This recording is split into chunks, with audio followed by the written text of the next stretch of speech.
This factory has been making turbines for power plants the same way for decades now. Vintage machines are standard at the Turboatom company. The Ukrainian government is trying to privatize state-owned corporations as soon as possible. But the workers are skeptical. They're afraid of job losses. I'm against privatization. We should remain a state-owned company and get our orders from the state. If we were privately owned, we'd have to get orders by ourselves. Turboatom is based in Ukraine's second-largest city, Kharkiv. During the Soviet era, Kharkiv was a mighty industrial center. Not much of that glory has survived. Few factories withstood the downfall of the Soviet Union. Turboatom is one of the few exceptions. The company's gigantic lathes are used to manufacture parts for Russian power plants. But that part of the business can't be sold on its own.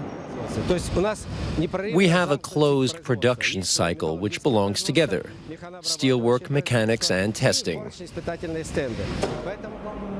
The new government in Kiev would like to sell off the remaining state-owned corporations as a way of making money. But analysts are skeptical.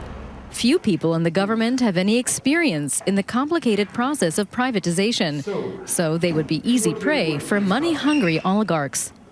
Privatization is not something which is dealing with the quick wins, with the kind of low-hanging fruits which could be well taken well immediately. So that's why it's in a way actually a decision for the medium-term and long-term perspective.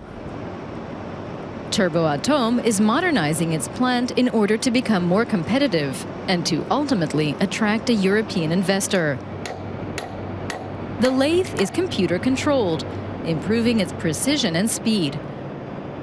But in spite of these upgrades, no one is expecting privatization to go quickly.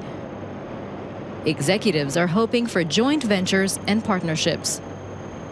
We've entered into negotiations with Siemens and the German Reconstruction Bank about working together to modernize turbines in power-generating plants. Turboatom hopes to get its foot in the door in Western markets with this strategy and continue to survive as a state-owned corporation.